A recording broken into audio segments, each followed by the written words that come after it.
여러분 안녕하십니까. 윤석열 대통령이 공수처의 불법 체포를 주장하면서 체포 적부심을 청구했지만 법원에서 기각됐습니다. 그간 대통령 측은 공수처 수사에 불응했는데 거부할 명분이 사라졌다는 분석도 일부 나오고 있는데요. 관련 내용 강전의 변호사 조기현 변호사와 함께 짚어보겠습니다. 안녕하십니까? 안녕하세요. 안녕하세요. 네. 자, 체포 적부심이 서울중앙지법에서 기각됐습니다. 어제 오후 5시에 시작된 신문이 한 2시간 정도 만에 끝났고 자정이 다 돼가는 시간에 결과가 나온 건데 강전의 변호사님, 지금 결론이 생각보다 좀 빨리 나왔다 이런 분석도 있고요. 또 체포영장의 관할 법원 논란, 이것이 일단락됐다고 봐야 될지, 또 하나가 중앙지법의 이 체포 적부심 기각, 일단 의견부터 좀 들어보겠습니다. 일단은 어느 정도는 예상을 하면서도 네. 윤석열 대통령 변호인 측에서 체포영장에 대해서 적부심을 신청한 것이 아닌가라고 생각을 하는데요. 왜냐하면 실무에서는 실상 체포영장에 대해서 적부심 신청하는 경우는 잘 없습니다. 네네. 왜냐하면 그 실용성이 좀 떨어진다고 해야 될까요? 48시간이라는 시간이 한정되어 있기 때문에 오늘 보셨지만 윤석열 대통령 같은 경우에는 체포적부심에서 결국 기각이 나왔기 때문에 묶여있는 시간들이 오히려 더 길어진 이런 그렇습니다. 상황이 되어버렸거든요. 그리고 체포영장이 발부되는 경우에는 대부분이 구속영장 청구가 들어가게 되고 구속영장 청구는 법원에 피의자가 출석을 해서 꼭 출석해야 되는 것은 아닙니다만 법원의 그런 신문 절차를 거치고 그 이후에 영장이 나오기 때문에 어떠한 체포가 됐다는 것에 대해서 문제 제기를 하려는 피의자들의 입장에서도 실상은 구속영장 실질심사에 있어서 문제 제기를 하는 경우들이 많습니다. 네. 그럼에도 불구하고 윤석열 대통령 측에서 체포영장에 대해서 적부심을 신청을 했었던 것은 아무래도 여기에 대해서 공수처가 기본적으로 수사권을 가지고 있지 않은데 영장을 발부받았다는 부분, 그리고 말씀하신 서부지방법원에서 영장이 나온 것, 네. 그리고 아마도 첫 번째 영장에서 있었던 형사소송법 조항들이 추가되었었던 부분들이 있지 않습니까? 이러한 부분들, 이게 왜 문제가 되냐면 어저께 그 영장실질심사 들어가기 전에 변호인들도 이야기를 했었는데 두 번째 영장에는 형사소송법 조항이 아예 들어있지 않았어요. 그랬는데 그 과정에 있어서도 결과적으로는 이 형사소송법에서는 어떠한 군사상 비밀, 공무상 비밀을 요하는 곳은 책임자의 승인이 있어야만 들어갈 수가 있는 것이거든요. 영장의 발부 요건이 아니라 집행 요건입니다. 예. 그러니까 이것에 대해서 공수처도 잘 알고 있었던 것이죠. 그래서 지금 문제가 되고 있는 55경비단으로부터 출입 허가 공문을 받았다라고 한 부분에 대해서도 어제 변호인들 입장에서는 들어가서 이 영장의 그 집행 과정에 대해서도 문제 제기하는 것을 이야기를 했는데 결과적으로는 영장에 대한 그 적부심도 한 2시간 정도로 끝났고 네. 그리고 결과도 한 4시간 정도 만에 나왔다는 것이죠. 다행히 이제 변호인 측에서는 이 상황에 대해서 어쨌든 법원의 판단에 대해서는 존중한다라고 이야기를 하고 있습니다. 네네. 그래서 결과적으로는 지금 상황에 대해서 윤석열 대통령 측에서는 조금 불리하게 결정이 나온 것은 맞지만 지금 공수처에서는 또 구속영장 청구를 정식으로 하겠다라고 하고 있거든요. 그러면은 이 영장실질심사에 있어서 더 좀 정확하게 준비를 해서 임하게 되지 않을까라고 생각합니다. 예, 뭐 아직 구속영장 신청을 하지 않은 상태고요. 말씀하신 것처럼 원래는 10시 33분, 오전 10시 33분까지 구금 기한이었는데 이게 좀 늘었죠. 오후 오늘 9시 5분까지입니다. 조기현 변호사님, 지금 대통령 측에서는 관할 법원 문제를 계속해서 제기해 왔었는데 이번에 기각 결정으로 결국에는 대통령 측의 주장이 좀 힘을 잃은 것인가, 대통령 측에 또 상당한 타격이 될 수도 있다, 이런 해석도 있습니다. 당연하죠. 예. 또 더 이상 명분 없는 거 아니겠습니까? 체포 적부심을 중앙지법에 청구를 했고 지금까지 계속 문제 제기했던 관할 위반의 문제에 대해서 답변을 듣겠다고 다툰 건데 당연히 인정 안 되죠. 저는 윤석열 대통령 측 변호인들이 이 결과를 분명히 예상했을 겁니다. 지금 네네. 그만큼 지금까지의 이 체포영장 발부 과정에서의 관할 위반이라든가 공수처의 수사권 문제라든가 형소법 110조, 111조의 적용 문제에 아무런 위법이 없다는 사실을 모를 리 없습니다. 법률가들은 그 조항 자체가 갖고 있는 의미라든가 그리고 이미 서부지법에서 3번의 사실상 판단이 있었기 때문에 그게 중앙지법이든 아니면 어느 법원에 가도 이 체포영장이 적법하다는 것은 예정된 결론이었습니다. 그럼에도 불구하고 예. 굳이 중앙지법에 한 것은 본인들이 명분을 상실할 것이라는 걸 알면서도 한 것이거든요. 그래서 저는 이게 실질적 판단을 받아서 체포영장의 위법성을 확인하고 체포영장 구속영장의 효력을 상실시키기 위한 목적이 아니었다고 봅니다. 결국 사전 구속영장이 청구될 것이고 네. 영장 발부 가능성이 높은 상황이기 때문에 굳이 체포기한을 연장하면서 하는 건 피의자로서 아무런 도움이 안 되거든요. 결국 이 모든 과정 자체가 이 수사의 위법성 이걸 계속 주장하면서 수사 과정, 체포 과정 이후에 또 기소 또 뭐 당연히 그 이전에 사전 구속영장 발부 네. 이후 공판 과정에서 계속 이 수사의 위법성을 주장하고 이 주장 자체가 법리적으로 유의미한 주장으로서 의미를 갖는 게 아니라 지지자들을 위한 정치적 어떤 메시지를 하는 방식으로 이 절차적 문제를 계속 제기하고 있다고 보는 게 맞을 거고요. 그런 측면에서 보면 이미 다 예정돼 있고 당연히 이런 결과가 나온 것이라는 것을 알면서도 굳이 중앙지법에 한 것이다 이렇게 보고 있습니다. 지지자들을 향한 메시지라고 말씀하셨어요. 그러니까 지금 조 변호사님께서는 정치적 판단이 있었기 때문에 예. 체포 적부심을 신청한 것이 아니냐라고 말씀을 하셨는데 오히려 저는 정치적 판단이 있었다면은 체포 적부심을 신청하지 않았을 것이라고 생각합니다. 왜냐하면 앞서 말씀드린 것처럼 예. 체포 적부심을 신청하는 일도 별로 없고 대부분 이제 또 기각이 나오고 있는 것이 법원에서 보이고 있기 때문에 만약에 정치적으로 생각을 한다면 계속적으로 윤석열 대통령 입장에서는 서부지방법원에서 나온 것이 잘못된 것이다. 공수처가 직접 수사권이 없다는 것에 대해서 어떤 언론을 향해서 이야기를 하는 것이 더 효율적이었을 수 있는 것이죠. 그리고 이후에 뭐 구속영장 실질심사에서도 다시 한번 그런 이야기들을 하고 또 법원에 갔을 때도 이게 위법 수집 증거다라는 형태로 계속적으로 주장을 할 수가 있는 것입니다. 지금 어떻게 보면은 서부지방법원에서 영장이 2번 발부되고 그리고 이의 신청을 한 것이 또 기각이 되지 않았습니까? 예. 실상 이의 신청이라는 것은 원래 법에 제도가 없는 것인데 그 대통령 입장에서는 준항고의 그 규정을 끌어와서 했었던 것이거든요. 그러면 사실상 서부지방법원에서는 각하를 했었어야 돼요. 본안 판단까지 들어가지 않았어야 됐는데 네. 이것을 기각한 것 자체도 사실상 법조계에서는 이것도 어떤 원칙에서 벗어난 것이 아니냐라는 이야기들이 애초에 나오고 판단 이전에 있거든요. 각하를 했어야 그렇죠. 됐다. 예. 그 아예 이런 것은 신청할 수가 없다. 신청권 자체가 없다면서 각하를 했었어야 되는 것이 아닌가라고 보이는데 대통령 입장에서는요. 정치적인 판단이었다기보다는 계속적으로 원칙에 따라서 수사를 받고 재판을 받겠다라고 의지를 보이고 있거든요. 예. 그렇다면 여기에 대해서 뭐 언론을 통해서 뭐 지지자들에게 호소를 하는 것이 아니라 전공법으로서 본인들이 주장하는 것에 대해서 기각이 나오든 인용이 나오든 간에 정확하게 판단을 받겠다라는 의지를 가졌기 때문에 오히려 체포적부심을 신청했던 것이 아닌가라고 생각합니다. 공수처가 그 오늘 오전 10시에 조사를 통보했는데 윤 대통령은 오늘 조사에도 불출석했고요. 조기현 변호사님, 현실적으로 뭐 재소환하기는 좀 어려운 상황이라고 봐야 되나요? 그렇죠. 뭐 공수처가 예. 아마 더 소환 요구를 하지는 않을 것으로 보입니다. 네. 뭐 이미 예상됐던 것이고요. 1차 조사 때에도 사실 뭐 인정신문 그러니까 이름을 얘기하는 것부터 답변을 안 했다고 하면 사실 이 수사 조사 내용에 대한 질문에 답변할 의지가 전혀 없는 것이고 이거는 진술 거부권 행사를 넘어서 아예 수사에 협조하지 않겠다는 입장이 분명히 확인이 됐기 때문에 네. 굳이 뭐 출석하지 않겠다는 의사가 직간접적으로 표현됐다고 하면 공수처가 적극적으로 이 구인에 나설 가능성은 없다고 보여지고 네. 그러면 아마 공수처는 미리 준비했을 겁니다. 사전 구속 영장을 가다듬어서 뭐 9시 이전에 제출을 해야 되기 때문에 사전 구속 영장 신청 단계에 있는 게 아닌가 싶습니다. 그러니까 이제 지금 말씀하신 것처럼 진술 거부권을 넘어서 수사 협조 자체를 안 하고 있다. 이런 것들이 일각에서는 지지자들을 향해서 어떤 메시지, 그러니까 이 부당한 수사에 맞서서 내가 지금 구금돼 있다. 이런 것을 보여주기 위한 것이라는 의도도 있습니다.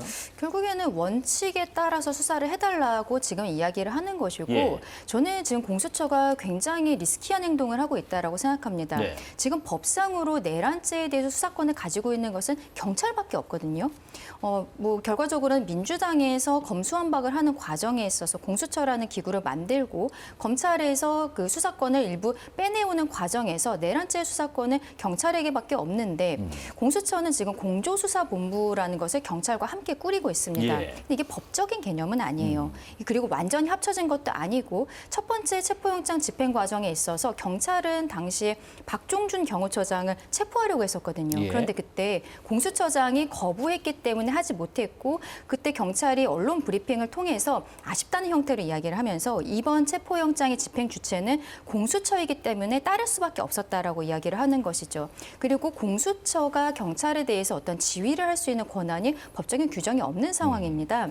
이러한 상황에서 결과적으로는 대통령 입장에서는 공수처에서만 지금 조사를 하고 있는 거잖아요. 기존에 검찰에서 하던 것을 이첩을 받아왔고 공수처가 구속영장이 발부가 되면 본인들이 열을 하고 그리고 검찰에서 열을 한 뒤에 기소할 것이다라고 이미 언론에 밝힌 바가 있는데 이 두 기관이 모두 직접 수사권이 없는 거예요. 그러면 이렇게 검찰까지 수사를 하고 지금 만약에 기소를 했을 때 기소는 물론 검찰이 해야 되는 상황입니다. 법적으로. 이때는 1심 법원 그리고 2심 대법원까지 갔을 때 지금은 내란죄에 대한 수사권이 마치 공수처와 검찰에 있는 것처럼 뭐 체포영장이나 이런 것에 있어서는 해석될 여지가 있습니다만 본안 판단으로 갔을 때는 위법 수집 증거라고 하면서 모든 것이 날아갈 가능성이 있는 것이거든요. 이러한 것들을 공수처가 당연히 알고 있을 것임에도 불구하고 이렇게 무리하게 체포를 하고 48시간밖에 안 되는 거잖아요. 처음부터 저는 정식으로 구속영장 청구를 하는 것이 맞지 않느냐. 그렇게 해서 20일 정도를 구금한 상태에서 조사하는 것이 맞지 않느냐. 대통령 입장에서도 구속영장 청구를 했을 때는 법원에 나가서 판단을 받겠다라고 변호사를 통해서 이야기를 하기도 했으니까요. 지금 저는 공수처가 굉장히 무리한 형태로 수사를 진행을 하고 있고 나중에 위법 수집 증거로서 모든 것이 날아갈 수 있음에도 불구하고 이렇게 하는 것은 이 기관 자체의 존폐의 위기가 있기 때문에 이런 형태로 오히려 공수처가 정치를 하고 있는 것이 아닌가 그렇게 생각합니다. 사실 조기현 선수 지금 그동안 뭐 공수처의 기관의 어떤 존립, 뭐 목적, 어떤 이런 여러 가지 비판들이 좀 많았지 않습니까? 뭐 성과가 없다 등등. 근데 지금 말씀하신 것처럼 공수처가 너무 무리하게 이끌어가고 있는 것은 아닌가 하는 지적도 있습니다. 뭐 저는 그렇게 보지 않습니다. 물론 1차 체포영장 집행 실패 때까지만 해도 공수처가 기존에 이제 평가받던 대로 무능력하다 이런 비판 민주당에서 많이 했죠. 그런데 어찌됐든 그 이전까지의 공수처의 역량이라든가 제기된 문제의 국면과 지금은 완전히 다르다고 보여지고요. 공수처로서는 당연히 대통령의 수사 대상이기 때문에 그리고 대통령이 내란죄라는 국가적 중대 범죄를 저지른 상황이기 때문에 적극적으로 수사에 나서는 게 당연하고요. 수사권 문제도 직권남용죄로 해서 직접 관련성 있는 수사로 이어갈 수 있다는 게 공수처법에 정해져 있기 때문에 문제가 안 됩니다. 만약 이게 문제였다면 윤석열 대통령 측 변호인들이 1차 체포영장 때부터 계속 이 문제를 제기했지 않겠습니까? 근데 서부지방법원에서 3번의 판단이 있었지만 수사권 문제에 대해서 위법하지 않다는 판단을 한 거고요. 중앙지법에도 오늘 똑같은 주장을 했을 겁니다. 그런데 체포적부심이 기각되지 않습니까? 그러면 수사권 논란은 끝난 겁니다. 뭐 물론 주장은 재판 과정에서 이런 수사로 확보된 증거 능력을 부인을 하겠죠. 그러면서 무죄 주장을 하긴 할 테지만 받아들여질 가능성은 전혀 없고요. 공수처는 일단 뭐 사전 구속영장을 청구할 것이고 발부가 되면 아마 검찰과 협의를 통해서 20일 동안의 기간 동안에 수사를 어떻게 마무리할지 또 어느 시점에 어떤 방식으로 이첩할지에 대한 협의를 할 것이고요. 그 기간 동안 책임 있게 또 이후 공판 과정에서 문제가 되지 않도록 철저하게 수사를 할 것으로 보고 그렇게 기대합니다. 앞서 말씀드린 것처럼 윤 대통령의 체포 시한이 오늘 밤 9시 5분까지입니다. 이전에 공수처는 구속영장을 청구할 텐데 뭐 또 서울 서부지법이냐 서울중앙지법이냐 영장 관할 법원에 대한 공방도 또 이어지게 될 것 같습니다. 이제는 구속영장까지 서울 서부지법에 청구하려 하고 있습니다. 그러나 공수처의 서울 서부지법에 대한 대통령 체포영장과 구속영장 청구는 공수처법에 따른 관할권을 위반한 것으로서 위법하다고 할 것입니다.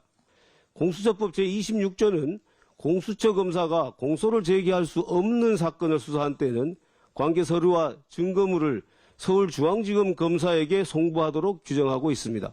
결론적으로 공수처가 직접 공소를 제기할 수 없는 사건인 대통령 관련 사건의 공소 제기 권한은 서울중앙지검에 있고 이에 대응하는 서울중앙지법이 영장재판을 포함한 모든 사건에 대한 관할권이 있습니다. 자, 뭐 아직 어디에 하진 않았습니다만 강 변호사님 지금 체포영장 때 이어서 이번에 구속영장 신청할 때에도 뭐 관할법원 공방이 또 있을 수도 있겠네요. 그렇죠. 지금 대통령 입장에서는 결국 공수처법에 되어 있는 1심은 서울중앙지법으로 한다라는 관할이 정해져 있거든요. 네. 그런데 이제 예외 규정으로서 있는 것을 가지고 대통령 관저가 용산에 있기 때문에 용산의 그 지역적인 관할인 서울 서부지방법원에 한 것은 이렇게 예외로 굳이 할 필요가 없는 것이 아니냐. 그리고 관련자들 같은 경우에도 다 중앙지법에서 구속영장이 청구가 되고 이런 상황들입니다. 이렇게 굳이 논란을 만들면서 공수처가 서울 서부지법에서 영장을 발부받고 이런 것들이 왜 했었어야 되는 것인가에서 국민적인 의구심이 있는 것이고 네네. 그래서 판사 쇼핑이 아니냐라는 이야기까지 나오는 것인데요. 지금 같은 경우에는 오히려 공수처는 저는 결국 구속영장도 서울 서부지법에서 할 것이라고 생각을 합니다. 네. 왜냐하면 어제 또 체포 적부심에 있어서 영장이 적법하다라는 판단이 이미 한번 나왔기 때문에 서울중앙지법에서 이런 판단이 나왔기 때문에 공수처는 더더욱 체포영장을 발부받았던 서울 서부지법으로 할 것으로 보이는데 이것은 글쎄요 나중에도 계속적으로 좀 문제가 되지 않을까라고 생각합니다. 조기현 변호사님, 그 구속영장 청구되면 어쨌든 실질심사라는 게 열리는데 윤 대통령 여기에는 출석을 할지 싶습니다. 출석할 가능성 높지 않다고 봅니다. 더군다나 예. 이제는 경호처가 제공하는 경호 차량을 탑승하지 못합니다. 그러니까 법무부 교정부에서 제공하는 호송차를 타야 되고 또 실제 피의자의 모습, 뭐 수갑까지도 한 모습이 노출될 가능성이 있기 때문에 네. 굳이 그런 모습을 보이면서 출석해야 될 이익이 전혀 없고요. 실질심사를 포기할 가능성이 크다. 그렇습니다. 예. 근데 아마 변호인들만 출석해서 구속의 필요성이 없다라고 뭐 주장을 하겠죠. 아마 그런 방식으로 진행이 될 것 같고요. 네. 그리고 이미 뭐 변호인도 마찬가지고 윤석열 대통령이 체포영장 집행에 응할 때 이 밝힌 메시지나 그 이후에 여러 가지 상황들도 당시 대통령을 만난 국민의힘 의원들의 전언을 종합해 보면 예. 구속영장 발부를 이미 그 시점에 다 예상하고 있을 겁니다. 법리적으로 피해갈 방법이 없다는 거를 본인이 법률가이기 때문에 모를 리가 없죠. 뭐 네. 굳이 그 상황에서 그렇게 체포된 모습을 노출시키면서까지 법원에 출석할 것 같지는 않고요. 그럴 만한 이유도 없고 그걸 네. 통해서 얻게 될 아무런 이득이 없기 때문에 아마 변호인들을 통해서 뭐 이 영장 실질 심사에는 진행될 것으로 봅니다. 그러니까 본인이 출석할 가능성이 좀 적어 보이고 다시 변호인단을 통해서 실질 심사에 응하지 않을까 예상을 하고 있습니다. 이런 가운데 이번에는 체포영장 집행 때 이 관저 출입 허가 공문을 놓고 공방이 또 벌어졌습니다. 공수처와 경찰이 지난 14일 관저 경호를 맡고 있는 수도방위사령부 55 경비단장을 조사 목적으로 소환한 자리에서 대통령 관저 출입을 승인해 달라고 종용하고 관인까지 강제로 가져오게 했다는 의혹이 기정사실화되고 있습니다. 당시 55 경비단장은 관저 특수성을 고려해 경호처의 최종 승인이 필요하다고 구두로 수차례 설명했음에도 불구하고 막무가내로 관인 날인을 요청한 것으로 알려졌습니다. 명백한 공문서 위조이자 직권남용으로 법치국가의 수사기관으로서는 도저히 있을 수 없는 범죄 행위입니다. 강 변호사님, 이게 네. 그렇더라고요. 공수처가 그러니까 관저 외곽을 경비하는 55 경비단으로부터 출입 허가 공문을 받았다고 밝혔는데 이 공문에 찍힌 경비단장의 날인이 지금 공방의 중심인 것 같은데 네. 그러니까 현재까지는 수사할 게 있으니까 잠깐 나와보라라고 해서 나갔는데 날인을 해달라라는 거였고 출입 허가 승인은 경호처 사안이라고 얘기를 했는데 55 경비단장의 날인을 공수처 수사관이 대신했다. 그렇죠. 하지만 이제 이 수사단장은 법무장교와 상의를 한 후에 이것을 뭐 동의를 한 거긴 하다. 뭐 이런 논리인데 한번 좀 설명해 주실까요? 그러니까 지금 결국 55 경비단장이 이 공문에 있어서의 네. 그 직인이 날인된 부분에 있어서 본인이 한 것이 아니다라는 형태로 이야기를 하고 있는 것이죠. 네. 조사를 받으러 갔는데 이 도장을 가져오라라고 얘기를 해서 직원이 도장을 가지고 왔고 그리고 거기에 대해서 본인은 내용에 대해서 제대로 보지를 못했는데 날인을 했다라는 것입니다. 이런 것은 공문서 위조 혹은 직권남용이 될 수 있는 부분들이거든요. 왜 처음부터 날인 때문에 보자고 하는 게 아니라 조사를 하겠으니까 나오라고 했을까요? 아무래도 뭐 이번에 그 체포영장 집행 과정에 있어서의 뭐 경호 상황이라든지 네. 이런 것들을 확인하기 위해서 조사를 한 것이 아닌가라고 생각을 하는데요. 네. 근데 55경비단 같은 경우에는 첫 번째 영장 집행 과정에 있어서도 공수처가 영장 집행에 실패했습니다만 그때도 뭐 격렬하게 저항을 했다거나 그런 것은 아니었었거든요. 네. 그리고 이번에 두 번째 그 집행 과정에 있어서도 이미 55경비단은 여기에 대해서 경호에 협조하지 않겠다는 이야기를 경호처에 밝힌 바가 있습니다. 예. 그래서 이미 그것들이 문제가 되었는데 그러면 이 공문서를 왜 만들었느냐 이것으로 한번 다시 돌아가 봐야겠죠. 55경비단 입장에서는 이미 경호에 대해서 협조하지 않겠다라는 것을 경호처에 밝혔기 때문에 공수처 입장에서는 이번 영장에는 형사소송법 110조, 111조 배제하는 규정이 들어있지 않았잖아요. 네네. 그러면 책임자의 승인이 필요했다는 것이죠. 그것을 만들기 위해서 경비단장의 공문을 위조한 것이다라고밖에 생각할 수가 없는 것입니다. 첫 번째 영장 집행 과정에 있어서는 윤석열 대통령 측에서는 이건 위헌적인 것이다. 영장실질 심사를 하는 영장 전담 판사가 이런 형사소송법을 배제할 수 있는 권한 자체가 없다라고 문제 제기를 했었고 예. 결국 두 번째 영장에서는 그게 없다 보니까 그러면 책임자의 승인이 있어야 되는 것이죠. 영장의 발부 요건이 아니라 발부된 영장을 집행하는 과정에 있어서 책임자의 승인이 필요했던 것입니다. 그래서 그 확인서를 만드는 과정에 있어서 이러한 만약에 정말로 경비단장이 이야기하는 것처럼 어떤 동의하거나 이런 것이 없었음에도 불구하고 만들었다면은 이번 영장 집행 자체가 모두 무효가 될 수도 있는 것이에요. 그래서 어저께 그 부분에 있어서 예. 변호인 측에서도 체포영장 그 체포적 부심에서 좀 어느 정도는 이야기를 했었다고 앞에 들어가기 전에 이야기를 한 부분들이 있는데 네.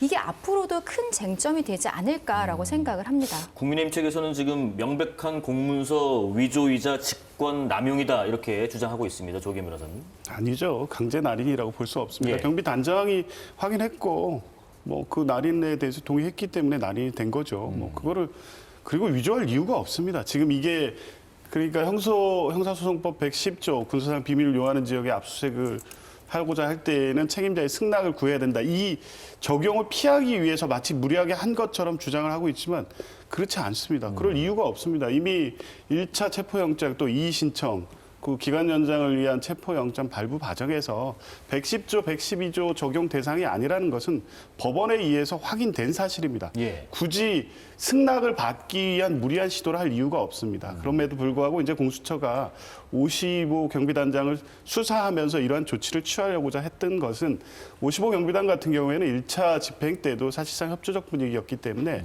2차 집행 때도 뭐 그런 분위기였을 겁니다. 아마 관련돼서 1차 집행 과정에 특수공무집행 방해 관련된 혐의를 조사할 때 어떤 일이 있었는지를 확인하면서 그러면 55 경비단이 이 부분을 확실히 해주면 전체적으로 2차 집행 과정에서의 어떤 물적 충돌 가능성이 줄어들기 때문에 이 부분을 확실히 해달라는 취지에서의 어떤 출입 승인을 받고자 한 게 아닌가 싶습니다. 그 예. 정도죠. 그리고 누가 봐도 55 경비단은 수방사 소속이긴 하지만 경호처장의 지휘를 받고 있기 때문에 이 55 경비단장이 거기 형소법 110조에 따른 승낙 확인을 해줄 권한도 없습니다. 그러니까 제가 말씀드린 것처럼 1차선이기 때문에 예. 외곽 경비이기 때문에 55 경비단에서부터 명확하게 이번 2차 집행은 협조한다. 그리고 2차 집행을 저지 않겠다는 의사를 대외적으로 좀 분명하게 하기 위한 수단으로서 이런 절차를 있었고 과정에서 약간의 논란이 발생한 것이지 형소법 110조의 문제가 다시 불거지는 상황은 아니기 때문에 지금 국민의힘의 주장도 이걸 계기로 해서 마치 또 2차 집행이 위법한 것처럼 계속 주장을 이어가긴 할 것이지만 법원에서 그 부분이 위법하다고 판단될 일은 전혀 없다고 봅니다. 근데 예. 의아한 부분은 네. 55경비단이 여기에 대해서 승인할 권한이 없다는 것에 대해서 공수처도 알고 있었던 것이죠. 왜냐하면은 55경비단은 군 수방사 소속입니다. 그럼에도 불구하고 경호처의 지휘를 받고 있는 상황이거든요. 그래서 군에서는 55경비단은 이런 것을 단독으로 처리할 수 있는 권한 자체가 없다라고도 명시적으로 밝히지 않았습니까? 그런데 이 공수처가 55경비단으로부터 허가를 받았다라고 공문 같은 것을 언론에 브리핑을 한 것이 예. 이미 알고 있었을 때인 거예요. 경호처에 추가적인 승인이 필요하다는 것을 알고 있음에도 불구하고 지금 시간상으로 봤을 때는 55경비단의 그 공문으로 모든 것이 허가가 있는 것처럼 이것을 언론에다 냈다는 것은 결과적으로 이 그 다음 날의 집행 과정에 있어서 경호처를 심리적으로 압박하기 위한 수단이었던 것이 아닌가라고 생각할 수밖에 없거든요. 본인들이 알고 있으면서도 이것을 결과적으로는 의미가 없는 공문을 하나를 생성을 하고 그리고 이것을 언론의 브리핑을 알면서도 브리핑을 하고 경호처 입장에서는 그 이전에 이미 외곽을 담당하고 있는 군과 경찰이 이번 집행 과정에서 협조하지 않겠다는 걸 경호처에다 밝혔고 그리고 뭐 박종준 전 처장 같은 경우에는 뭐 조사를 받고 있고 내부적으로 흔들릴 수밖에 없는 상황이지 않습니까? 네네. 결국 공수처는 심리적인 압박을 위해서 이런 불법적인 공문을 생성한 것이 아닌가라는 의문이 드는 지점입니다. 자, 윤 대통령에 대한 체포영장 집행을 또 방해한 혐의를 받는 김성훈 경호처 차장이 오늘 오전에 경찰에 출석을 했습니다. 취재진들 질문에 조목조목 답변을 했는데 잠깐 듣고 오겠습니다. 어떤 점 위주로 설명하실지 말씀 부탁드립니다. 소임을 다하지 못한 사람으로 드릴 말씀이 없습니다. 영장 집행 막았다는 혐의 인정하십니까? 저는 정당한 경호 임무 수행을 한 겁니다. 네, 누구 지시로 관저진이 막았나요? 대통령 지시인가요? 지시가 아닙니다. 법률에 따라 경호 임무 수행을 한 겁니다. 무기 사용 지시하신 적 있으십니까? 없습니다. 무기는 경호관들한테 근무 중에 평시에 늘 휴대하는 장비입니다. 그 영장 집행 과정에서 제지를 위해서 별도의 무기를 추가적으로 휴대하거나 한 적은 없습니다. 네, 누구는 대통령 경호처 김성훈 차장을 뭐 강경파라고도 하지만 누구는 또 원칙파라고도 합니다. 조기현 변호사님, 지금 말씀을 쭉 들어보니까 어쨌든 정당한 경호 임무를 법률에 따라서 수행한 거지 뭐 방해 혐의 이것은 부정하는 뉘앙스입니다. 어떻게 생각하시는지요? 글쎄요, 김성훈 차장의 뭐 강경파, 또 더군다나 원칙파 이런 명칭을 붙여주는 건 어울리지 않습니다. 그냥 맹종파죠. 맹종파요. 그 대통령 경호처라는 것은 대통령과 그 가족을 경호합니다. 그리고 당연히 대통령을 위해로부터 보호해야 될 법적 의무가 있죠. 근데 직무 정지된 대통령입니다. 그리고 이번 사태는 법원에 의해서 적법하게 발부된 체포영장의 집행이었습니다. 체포영장 집행에 협조해서 과정에서 혹시나 대통령에게 생길 수 있는 위해를 막는 선에서의 경우라면 그 법률에 따른 경우로 인정할 수 있습니다만 네. 영장 집행을 물리적으로 막았습니다. 그리고 그 자체가 특수공무집행 방해이기 때문에 지금 어떠한 변명을 하더라도 이 법적 책임을 면할 수는 없다고 보고요. 그 이전에 맹종파라고 한 건 지금 이 김성훈 차장이 그간 어떤 이 경위로 발탁이 됐고 또 경호처에서 우리가 상상하지 못했던 어떤 일들이 발생했다는 이 제보와 보도가 이어지고 있지 않습니까? 예. 경호처 창립 기념일에 맞춰서 있었다는 대통령의 생일 파티에서의 이 대통령이 하늘에서 내신 분이라는 뭐 이런 합창 이런 거 누가 주도했습니까? 그러니까 국민의 권력을 위임받은 대통령을 경호한 게 아닙니다. 윤석열 개인, 김건희 개인을 칭송하고 맹종하면서 그 사람을 경호한 거고 그 철저하게 위법적 경호를 한 겁니다. 이건 경호가 아닙니다. 그러니까 어떤 식으로 변명을 하더라도 예. 이 불법성을 해소할 수는 없고 결국에 이런 방식으로 본인의 어떤 법적 책임을 부인하는 것은 이후 당연히 기소가 돼서 재판을 받을 텐데 하든 본인의 양형에도 도움이 안 될 겁니다. 혹시 자신의 죄책을 좀 인정하고 네. 국민들께 이 혼란을 발생시킨 거에 대한 책임을 좀 인정하고 사과하는 모습을 보이는 게 맞다고 봅니다. 위법적인 경호라고 하셨고요. 네. 맹종파라는 수식어를 주셨습니다. 경호처 입장에서는 당연히 저렇게 할 수밖에 없었다라고 예. 생각합니다. 박종준 전 경호처장이 그동안은 밝혔던 입장과 오늘 김성훈 차장이 밝힌 입장이 거의 대동소이하다라고 보이거든요. 그리고 오늘 이야기한 부분에서 예. 사실 저는 좀 눈에 띄는 부분이 어느 부분인가요? 무기 사용 지시한 적 있으십니까? 라는 부분에 있어서 없다라는 것을 정확히 밝힌 바가 있죠. 여기에 네. 대해서 그동안에 민주당에서 뭐 대통령이 경호처에 무기에 대해서 뭐 지시했다라는 등의 이런 이야기들, 대통령 대통령이 도피했다라는 것, 뭐 이런 식으로 좀 언론 플레이를 했던 것들에 대해서 정확히 아니다라고 밝혀진 부분도 저는 의미가 있다라고 생각을 하는데요. 이번 체포영장 자체가 지금 대통령 입장에서는 불법적인 불법 영장이고 집행 자체도 불법이다라고 이야기를 했기 때문에 네. 경호처에서는 당연히 그것을 따를 수밖에 없었다라고 생각을 합니다. 민주당과 공수처 입장에서는 뭐 최상목 권한대행에게 경호처가 협조하도록 영장에 협조하도록 해라라는 식의 압박을 계속적으로 넣었지만 제가 생각하기로 대통령의 경호를 계속적으로 받을 수 있었던 것은 탄핵이 소추가 가결이 되면서 직무는 정지되었지만 관절을 계속 쓴다든지 그리고 경호를 똑같이 받는다든지 이것은 대통령 예우에 관한 법률에 따라서 예우를 받고 있는 부분들이었거든요. 그렇다면 이것은 직무와는 관련 없다라고 봐야 될 것으로 보이고 예. 결국 경호처 입장에서는 이 상황에서도 직무가 아니기 때문에 최상목 권한대행이 아닌 윤석열 대통령의 의지를 따르는 것이 저는 맞지 않았느냐라고 생각을 합니다. 네네. 그리고 이번에 만약에 이 체포영장이 적법하게 발부가 된 것이다라고 하더라도 이 집행 과정에 있어서 경찰력이 투입된 부분 여기에 대해서도 짚고 넘어가야 되는데요.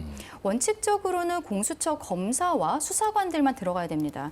근데 공수처는 워낙 이제 규모가 적기 때문에 공수처 입장에서는 법적인 개념은 아니지만 공조수사본부로서 함께 하고 있는 경찰력을 함께 들어갔던 그렇습니다. 것이죠. 첫 번째 집행이 들어갔을 때는 한 120명 정도의 경찰과 공수처는 30명 정도 해서 150명 정도가 들어갔는데 경호처 인원에 비해서 적었기 때문에 두 번째 같은 경우에는 광역수사단, 마약범을 잡는다든지 이런 사람들을 한 1,000명 정도를 해서 들어간 것 아니겠습니까? 예. 그러고서는 두 번째 집행에 있어서는 결과적으로 성공을 했던 것인데 경찰이 이런 형태로 집행 과정에 있어서 외부에 있는 지지자들의 질서 유지라든지 이런 것이 아니라 집행에 주도적으로 들어간 것 아니겠어요?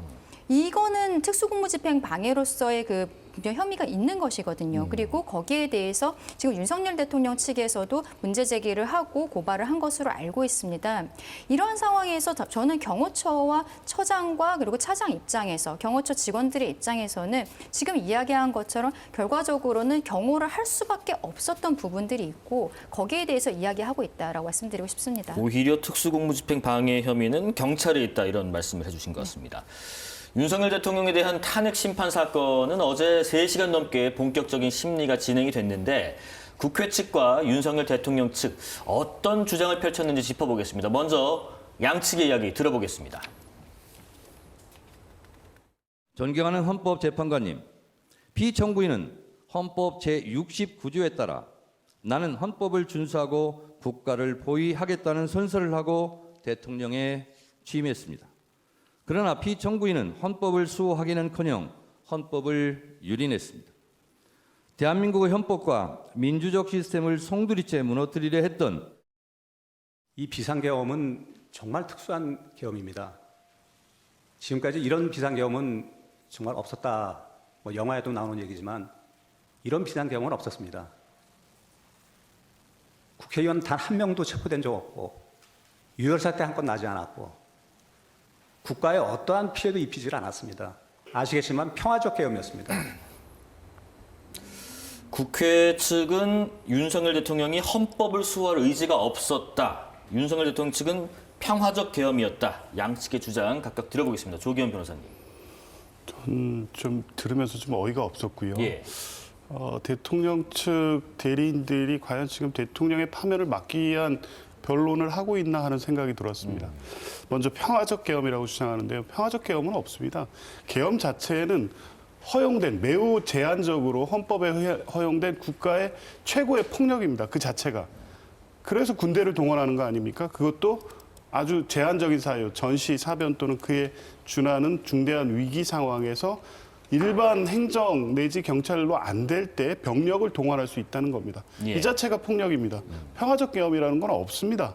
없는 용어를 만들어낸 거고 그리고 실제 국민들이 다 국회 계엄군이 무장한 채로 들어가는 걸 봤고요. 또 어제 오늘 나오는 어떤 보도에 의하면 이 탄약 2만 발을 실은 이 수송차가 국회 선관위 쪽으로 향하고 있는 모습도 CCTV에 다 잡혀 있습니다. 이게 평화적 계엄입니까? 만약 이게 국회에 의해서 또 몸으로 막은 시민들에 의해서 계엄 해제 결의가 다행히 이루어져서 불행한 사태로 이어지지 않은 것뿐이지 실제 준비하고 기획했던 내용은 대단히 많은 어떤 살상과 국민들의 생명의 위기가 초래될 수도 있는 사건이었습니다. 예. 그것이 이미 실행이 된 겁니다. 그걸 평화적 계엄이라고 포장한다는 게 어이가 없고요. 그러니까 전체적으로 이 변론의 내용을 보면 이게 실제 이 탄핵 소추 사유에 대해서 헌법적, 법률적으로 적확하게 반박하는 내용이 전혀 없습니다. 헌법재판관, 주심재판관, 정영식 재판관이 이걸 묻습니다. 포고령 1호, 그러니까 국회와 지방의회의 정치활동을 금한다고 얘기하신 사실이 있죠. 포고령 1호 맞습니까? 물으면 이 부분에서 정확히 답변을 못합니다.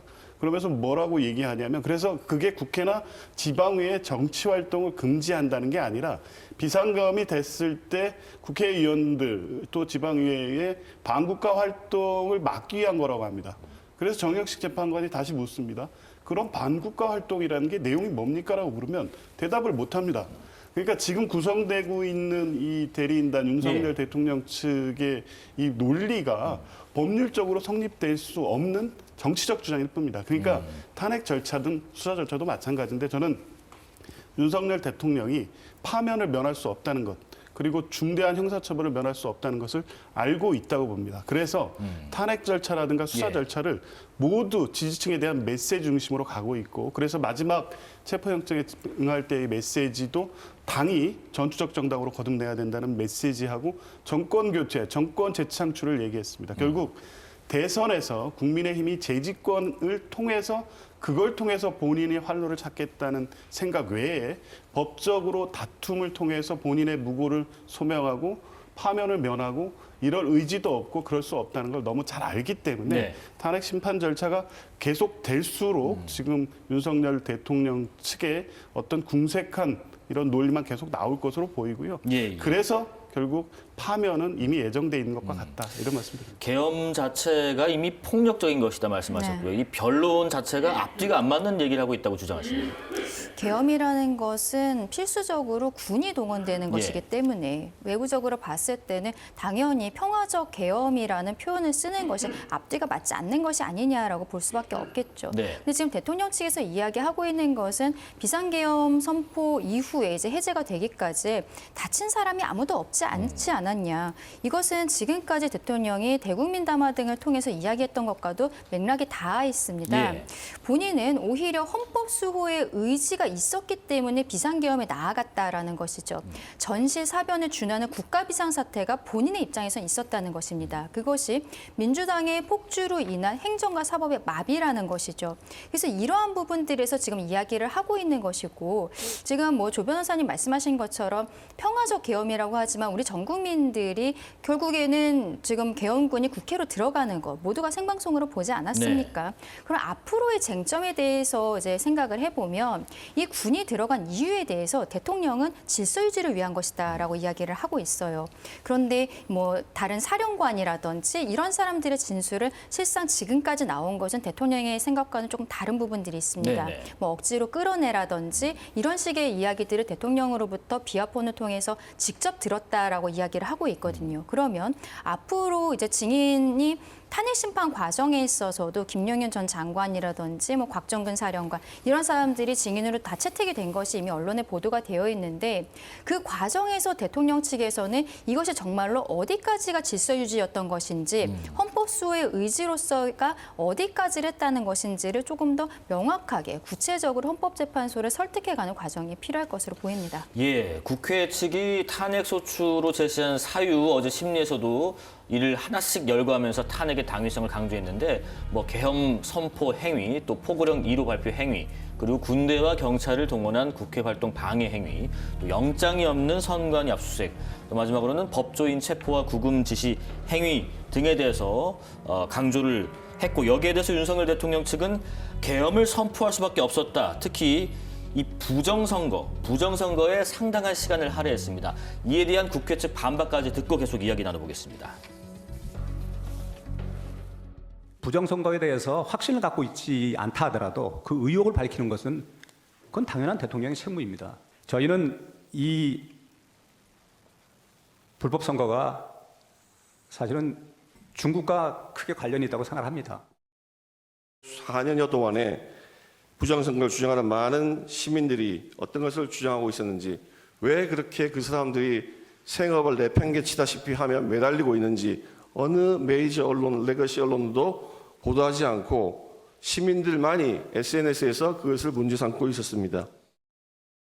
피청구인이 주장하는 선거 부정은 존재하지도 않고 근거도 없지만 가사 있다고 해도 그것을 군을 동원해서 비상계엄 선포를 하고 국회 침입해서 그 문제를 해결한다는 게 상식적으로 말이 되지 않는 논리임에도 불구하고 그 부분을 계속 부각시키고 있습니다. 그래서 그 부분은 사실 피청구인을 위한 전혀 방어가 되지 않을 뿐만 아니라 그것이 오히려 대한민국을 점점 더 위험하게 하는 발언들이다. 이번에 강전혜 변호사님 의견 먼저 좀 들어볼게요. 네. 그 부정선거에 대해서 확신을 갖고 있지 않다 하더라도 그 의혹을 밝히는 것은 당연한 대통령의 책무다. 네. 이런 주장이 나왔습니다.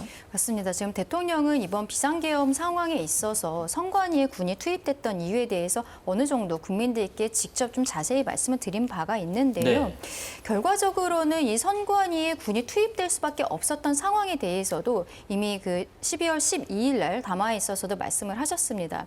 그때 지금까지 헌법기관이라는 이유로 선관위가 어떠한 조치 같은 것에 전혀 협조를 하지 않았다라는 것. 그리고 지금 언론에 보도된 바에 따르면 네. 국정원에서 이 해킹 가능성이라든지 이런 것에 대한 보고서가 있었다라는 것이죠. 아마도 그게 결과적으로는 트리거가 돼서 대통령이 비상계엄에까지 이르게 된 것이 아닌가라고 생각을 하는데요. 그래서 그 국정원의 보고서 같은 것을 증거로서 제출을 하겠다라고 이야기를 하고 있습니다. 예. 탄핵심판 과정에 있어서 이 선관위와 관련된 부분들이 어쨌든 헌법기관이고 국가기밀들이 있기 때문에 어디까지 밝혀지게 될지는 모르겠습니다만 부정선거와 관련해서는 계속 뭐 극우적인 사람들의 일방적인 주장이다라고 이야기를 하고 있지만 이 목소리가 계속적으로 있었던 것은 사실입니다. 그러면은 한 번쯤은 털고 가야 되는 것이 맞지 않는가. 그리고 선관위가 여기에 대해서 계속적으로 협조를 하지 않았던 것도 사실이지 않겠습니까?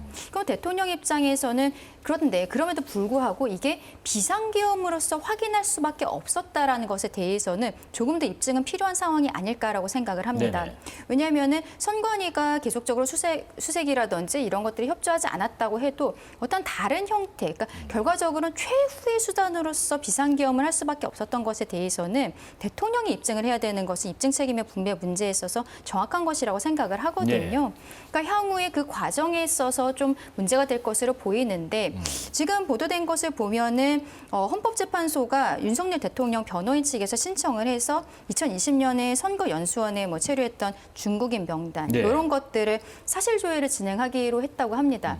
이렇게 진행을 하게 된 게 그동안에 정부에서 어떤 조치를 했을 때 선관위가 헌법기관이라는 이유로 아무것도 조사에 응하지 않았었는데 헌법재판소에서 이러한 조치들이 나갔을 때는 따를 수밖에 없는 부분들이 있거든요. 네네. 그리고 선관위원장도 최근에 이제 국회에 나와서 압수수색 영장이라든지 영장이 만약에 발부가 된다면 거기에 대해서 협조하겠다라는 의견도 밝힌 바가 있습니다. 그러면 왜냐하면 지금까지 대통령 측에서 완전한 자료를 확보하지 못한 것이 아닌가 저는 그렇게 생각을 합니다. 예. 그러면 이번에 헌법재판소를 통해서 어떤 문서 제출 명령 신청이라든지 헌재의 명령을 통해 자료를 확보하고 그것을 가지고서는 입증하는 과정들이 향후 있게 되지 않을까라고 생각합니다. 지금 말씀하신 것처럼요. 그 사실조회를 진행하기로 했고 또 계엄 당시 국회하고 선관위의 CCTV 영상도 증거로 채택했는데 이런 것들이 이 부정선거 의혹 또 혹은 주장에 대해서 탄핵 심판에 변수가 될 수 있을까 궁금합니다.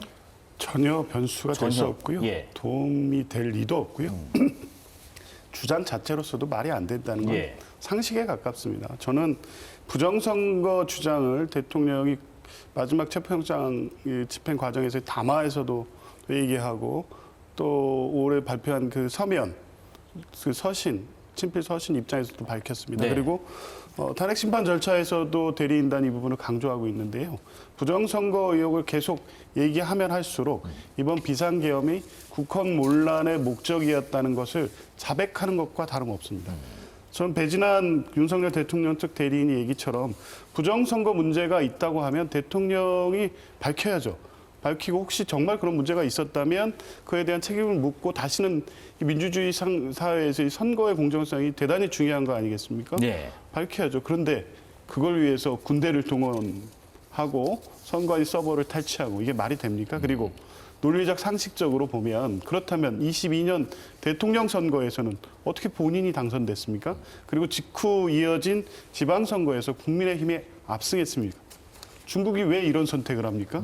중국인들이 어떻게 개입을 한다는 겁니까? 논리적으로, 상식적으로 말이 안 되는 망상이라고 볼 수밖에 없습니다. 일부 저는 국민들 중에 믿지 않고 신뢰 못하는 국민이 그런 주장을 할 수 있다고 봅니다. 대통령은 그러면 안 되죠. 보좌 기관을 통해서 아니면 중앙선관위를 통해서 아니면 행정안전부 담당자들을 통해서 얼마든지 그 지휘하기를 할 수 있었을 겁니다. 그리고 보고도 받았을 겁니다. 네. 본인이 믿지 않았을 뿐이죠. 관련돼서 지금 부정선거 의혹이라고 제기하는 부분들 하나하나 전부 논박되고 있습니다. 근거가 없다는 게 확인이 됐고요. 국가정보원과 선관위가 또 보안점검을 통해서 그런 문제가 없다는 부분도 확인을 했습니다. 어떻게 해야 부정선거가 아니라는 걸 믿습니까? 그걸 확인하기 위해서 비상계엄을 했다고 하면 결국 이 비상계엄은 본인의 망상을 실현시키기 위한 국헌문란 목적의 비상계엄이었다는 것을 인정하는 것으로밖에 될 수 없고 네. 결국 이 주장을 계속 이어가면 갈수록 헌법재판관들은 헌법수호 차원에서 대통령을 파면해야 될 사유가 너무 분명하다는 확신을 갖게 될 겁니다. 윤석열 대통령 측에서는 또 국가 비상 상황 때문에 계엄 선포가 불가피하다고 이야기하기도 했습니다. 이에 대해서 재판부는 추가적인 설명을 해달라고 요구를 했는데 관련 발언도 듣고 이야기 나눠보겠습니다. 도대체 국회나 지방의회의 반국가적인 활동이라는 게 뭐냐 막으려고 했던 그거를 밝혀달라 이런 말씀입니다. 국회에 병력을 투입한 것은 야당의 망국적 행태를 알리기 위한 것이다라고 쓰셔서 그럼 병력을 국회에 투입한 것과 야당의 행태를 알리는 것이 어떤 상관관계가 있는지를 설명해 주셔야 될 것 같은데 그 부분이 안 나와 있어서 네. 그러면 추가적인 그 부분에 대해서는 추가 보충서나 답변서에 보충 설명으로 제출하도록 하겠습니다. 국가 비상사태에 준하는 상황이라고에 대해서 지금 우리 소추인단께서는 항상 전시 사변만 생각하시는데 러시아와 우크라이나 전쟁을 보십시오. 이미 그 전쟁은 2014년에 크리미아를 반도를 점령했을 때부터 그 민족 간의 어떤 갈등을 이용해서 발언을 제한하겠습니다. 앉으십시오. 그러니까 병력을 국회에 투입한 것과 야당의 행태를 알리는 것이 어떤 상관관계가 있는가? 좀 부연해 줄 수 있으실까요? 그렇죠. 지금 대통령 입장에서는 민주당의 행태에 대해서 국민들께 말씀드리고 경고를 하기 위한 부분이었다. 네. 그리고 국회에 군이 들어간 것은 어떤 질서 유지를 위한 것이었다라고 하는데 우리 국민들께서 보시기에 어떤 명확한 답변이라고 보기는 좀 어려울 것 같습니다. 그렇기 때문에 헌법재판관도 거기에 대해서 변호인 측에 더 성명을 요구한 것으로 보이는데요. 예. 지금 국회에 군이 투입이 되었는데 우리가 영상으로 다 봤습니다만 거기서 누군가 처음에 그 헬기에서 내렸을 때 뛰어들어가지도 않았어요. 네. 걸어 들어갔고 그리고 그 안에서도 그냥 뭐 이렇게 달리는 모습들이 있었습니다만 처음에 창문을 깨고 들어간 것 이외에 크게 폭력적인 모습이나 이런 것들도 없었습니다. 소화기를 터뜨리거나 이런 것들도 실상은 그 안에 있었던 국회 그 직원들 이런 분들이 했었던 것이거든요. 그런데 그래서 처음에는 아니 이렇게 준비가 안 되어 있는 비상계엄이 있단 말이냐라고 이야기를 했었지만 나중에 본 바에 의하면 군에서는 어쨌든 어느 정도의 준비는 했었던 것으로 보이는 것이죠. 그럼 그럼에도 불구하고 군이 지금 국회에 들어가서 왜 저렇게 뛰어다니고만 있었던 것인가? 정말로 뭐 곽종근 사령관이나 이런 사람들이 이야기하는 것처럼 국회의원들을 한 명 한 명 끌어내려고 했었던 것인가? 근데 저도 그때 생방송으로 봤습니다만 네. 국회의원을 끌어내겠다라고 했으면은 할 수 있었을 것으로 보이거든요. 그런데 하지 않았고 그리고 거기에 있어서 어떤 명령에 불복종하면서 이탈하는 군인들의 모습이 보이지도 않았던 것도 사실입니다. 예, 예. 그러면 결국 이 부분에 대해서는 나중에 추후적으로는 다 수사가 되고 그리고 입증을 해야 되는 부분들이 있을 것인데 지금으로서는 어느 한쪽이 말이 맞다라고 보기는 좀 어려운 상황이 아닌가라고 생각합니다. 그리고 조기 변호사님, 지금 포고령 1호에 대해서 의원들의 출입을 막으려는 의도는 아니었다는 설명도 있었는데 김용현 전 국방부 장관의 내란 혐의 공소장 내용은 좀 사뭇 다릅니다. 그렇죠. 그리고 뭐 이 김용현 공소장에도 뭐 상세하게 예. 수사 결과가 기재돼 있습니다만 국민들이 다 봤지 않습니까? 뭐 막지 않으려는 모습이었습니까, 그게? 경찰과 이 계엄군까지 동원돼서 국회 출입을 막으려는 시도가 분명히 있었고요. 네. 의원들이 겨우겨우 담장을 넘어서 본회의장에 진입했고 겨우 의석수를 충족시켜서 해제 결의를 한 겁니다. 그 국민들이 다 본 게 있는데 어떻게 이렇게 말도 안 되는 변명을 하는지 이해할 수가 없고요. 네. 그리고 지금 탄핵 심판 절차에서 윤석열 대통령 측이 내놓는 답변을 보면 실제 이 본인들의 계엄 명분에 대해서 합리적 설명을 전혀 못하고 있다고 봅니다. 조금 전에 리포트에 나왔던 것처럼 예. 국회와 지방의회의 반국가 활동이라는 표현을 정식 답변서에 기재한 겁니다.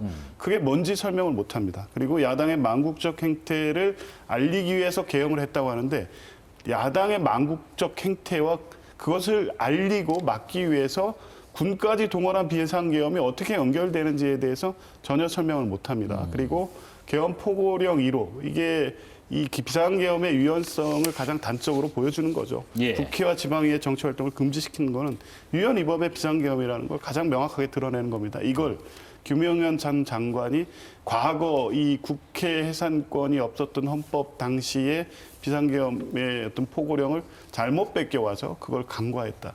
이런 수준의 주장을 하고 있습니다. 이 주장을 누가 납득하고 받아들일 수 있겠습니까? 특히 헌법 질서를 수호하고 이제 헌법과 법률 위반의 중대성을 판단하는 헌법 재판관 입장에서는 네네. 지금 윤석열 대통령 측이 내놓는 답변 그리고 이 헌법재판소 재판정에서 변론 내용을 보면 속으로는 아마 기가 차고 있을 것이다 이렇게 보입니다. 자, 내란 특검법 관련 이야기를 좀 한번 해볼까 합니다. 여야 특검법을 두고 충돌을 이어가고 있습니다.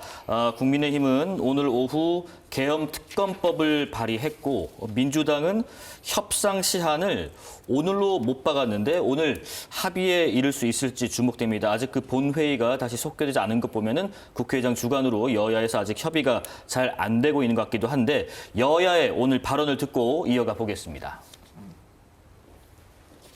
이미 관련자들이 다 수사가 끝났는데 특검을 더해서 뭘 더 수사하겠다는 겁니까? 정부와 여당은 물론이고 일반 국민까지 무한대로 수사할 수 있습니다. 아무리 조기 대선을 통해 이재명의 나라를 만들고 싶어도 대한민국을 절단내는 법을 만들어서는 안 됩니다.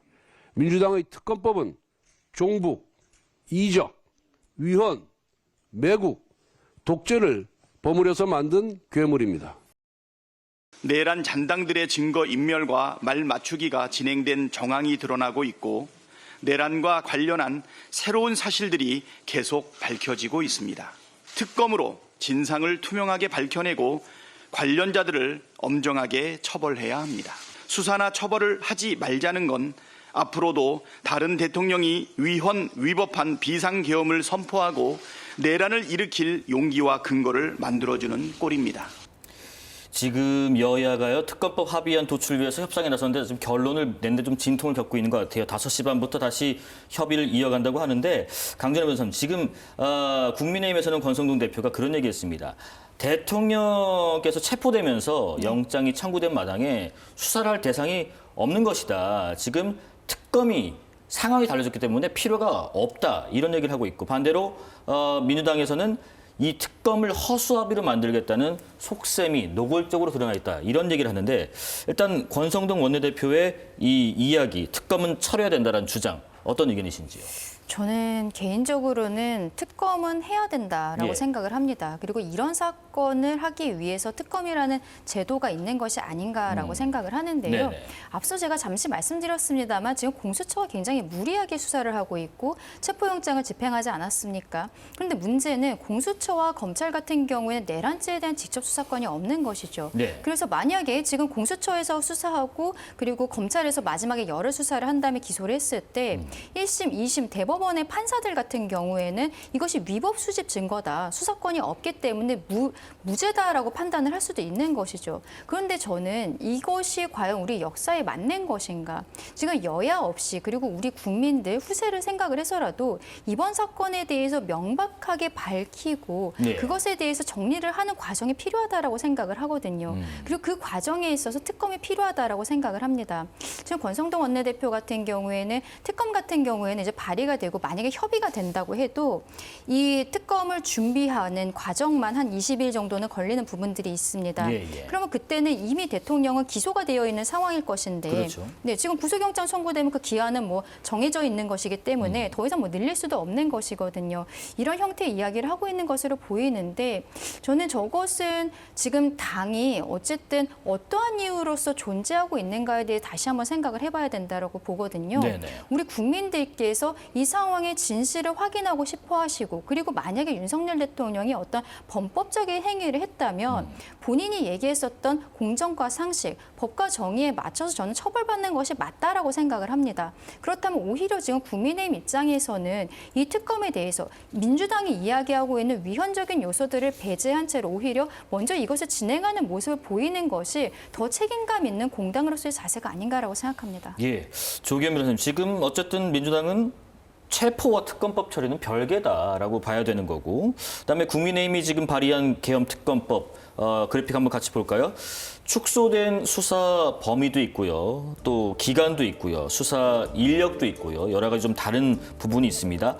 자, 지금 보시는 것처럼 비상계엄 특검법 외환 혐의, 내란 선동, 선전 혐의는 삭제됐고요, 수사 인력, 기간은 이렇게 각각 축소가 됐는데 민주당이 어디까지 수용할 수 있을까 싶기도 합니다. 뭐 수사 대상이라든가 예. 기간, 뭐 수사 인력, 뭐 모든 가능성을 열어놓고 있습니다. 실제 특검을 통해서 이 진상을 정확히 밝히겠다는 의지만 있다면이야 네.